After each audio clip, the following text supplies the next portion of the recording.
এই ভয় পাইস না, বইটা বন্ধ কর। সমস্যাটা কি তোর? বই খোলা রেখে ঘুমাস কেন? জানোস না বই খোলা রাখলে শয়তানি পড়ে?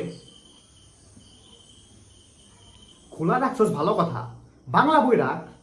বাংলা না পারস বায়োলজি বই রাখ। কিন্তু না, তুই খোলা রাখছস ফিজিক্স বই। মানে ফাইজলামি নাকি? আমার কি মানুষ মনে হয় না? এরপর থেকে বই খোলা রেখে ঘুমাইলে বাংলা বই খুলে ঘুমাবি। এসব ফিজিক্স কেমিস্ট্রি যেন না দেখি, মনে থাকবো। আবার বই খুলে চাবি না ঘুমা।